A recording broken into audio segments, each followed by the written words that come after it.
Hey guys, hope you're doing well today. Today we'll be over my Super Rugby Aotearoa dream team for round two.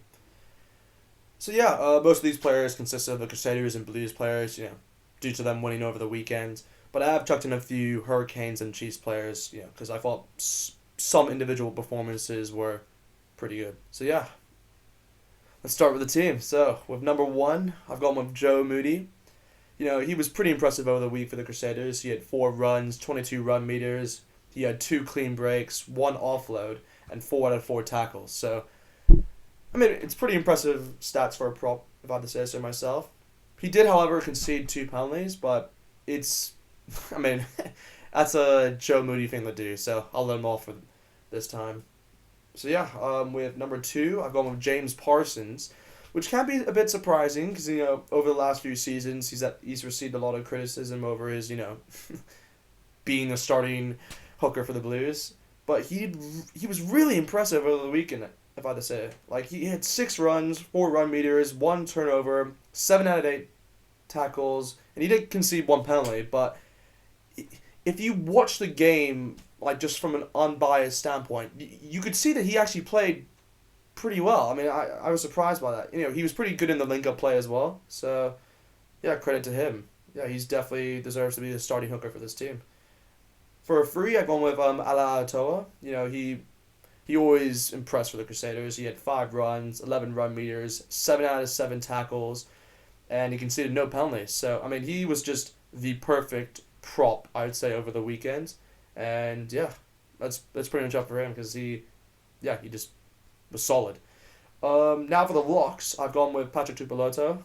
He was one of the informed players over the week. He had 11 runs, 34 run meters, 1 clean break, 4 defenders beaten, 1 offload, won 4 lineouts, and 14 out of 15 tackles. He did concede 2 penalties, but for a lock, it just shows how much he's improved over the last few years. I mean, if you think about it, since that game against Australia, I think it was like last year, he has steadily improved, and you can probably say he's in contention to be like the starting, like hands down starting lock for the All Blacks. So yeah, he did really well over the weekend. So yeah, joining him in the locks, I've gone with Blackwell for the Hurricanes. He's the only Hurricane to make the side, but I did think he played better than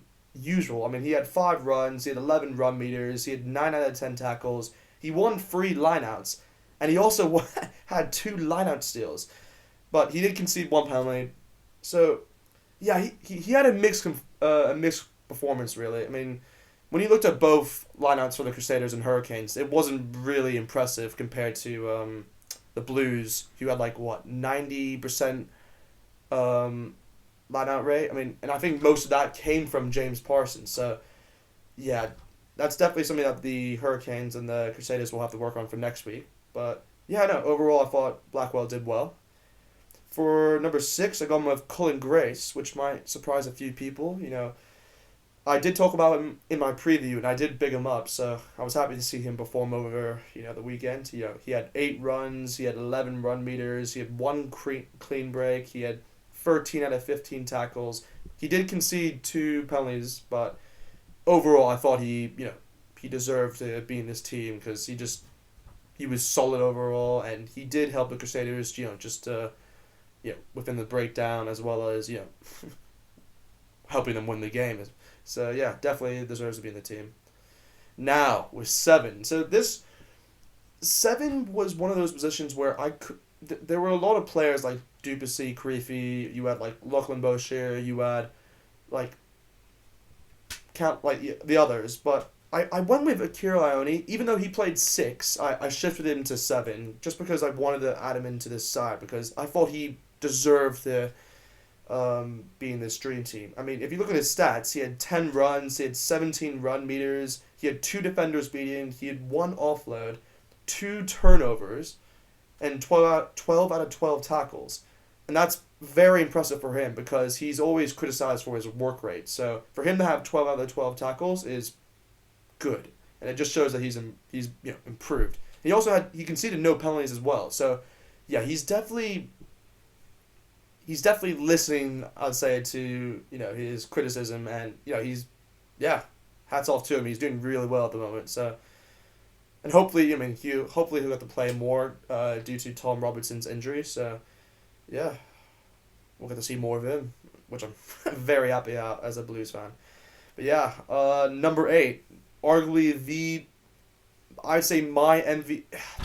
Is he my MVP? Yeah, I would say he's my MVP over the weekend.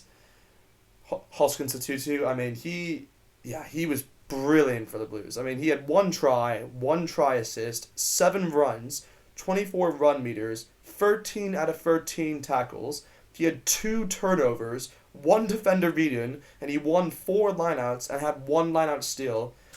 And he did concede 1 penalty, but man, I mean, Satutu, I mean, he is probably the most talked about young player so far in this competition, as well as, the current Super Rugby season before. He is impressing a lot of people, and he is in serious contention for the All Blacks. I truly mean that. I mean, he can be like the successor to Karen Reid, straight up. He is that good. So yeah, definitely deserves to be in the team, and in my opinion, could be the MVP of the week. So yeah, now of the backs, I've gone with TJ Perinar. I mean, he was just... I could have chosen between Brent Hall and TJ, but I decided to go with TJ purely on the base that I just thought he had a slightly better game, and I thought he opened up the game for the Hurricanes. So yeah, no, he had 56 passes, he had 5 runs, 63 run meters, he had 2 clean breaks, he had 2 defenders beaten, and he made 9 out of 6 tackles, so hats off to him for that. And he conceded no penalties, which is for him, which is very good, because he didn't talk back to the referee like last week. So yeah, no, I mean, yeah, overall he did well. Yeah, he played his part. That's what a number 9 needs to do. So yeah, moving on to 10. I mean, this was a guaranteed selection. Richie Mwanga, arguably the best 10 in the competition. He had 1 try, he kicked 4 conversions, he also kicked 2 penalties, he had 8 runs, 29 run meters, he had 1 clean break, 1 defender beaten, 8 out of 10 tackles, and he had 2 turnovers, which is very surprising for a fly-off. So yeah, hats off to him for doing that. Yeah, I mean, he's just one of those players he's solid, his all-round performance is solid. So yeah, you can't really argue with putting him in this side. So yeah, definitely deserves to be in this side. Yeah, with 11, I've gone with Sevu Reece. Now this is interesting because Sevu Reece, he isn't an 11, right? But I've switched him over purely on the base that there wasn't, when I looked at 11s, you had, Sean Wainui, you had George Bridge, you had Ben Lamb. Ben Lamb was actually in contention, but it's just Sevu Reece, and I'll go on to the other guy who's at 14. They just had better, stats in general. So I decided to just switch him over to 11, and I went, and if you look at his stats, he had 1 try, he had 10 runs, he had 73 run meters, he had 2 clean breaks, he had 2 offloads, and he 4 out of 6 tackles. So overall, he had a decent performance. I thought, he scored a try in the first 2 minutes of the match. I mean, that's kind of a Sevu Reece thing to do, but yeah, definitely deserves to be in the side. With 12, I've gone with Quinn DePea, and this might surprise a few people. I thought he arguably had his best game for the Chiefs I've seen so far. I mean, I've always bigged him up, saying that he could be a future All Black. And this, his performance against the Blues in the weekend definitely, hinted he has the ability to, press towards that. I mean, he had 10 runs, he had 50 run meters, he had 2 clean breaks, he had 7 defenders beaten. I mean, I think that's the second highest in round 2. So, yeah, that's... he did well. And he also had 10 out of 12 tackles. So, yeah. Decent performance from him. With 13... I had to go with Brandon Anwar. I mean, 1 try, 2 runs, 11 run meters, 1 offload, 4 out of 4 tackles, and 2 turnovers. I mean, he's just one of those players his skill set is so all rounded, and he has everything that you can ask for a center, everything, and he's young as well. I mean, he.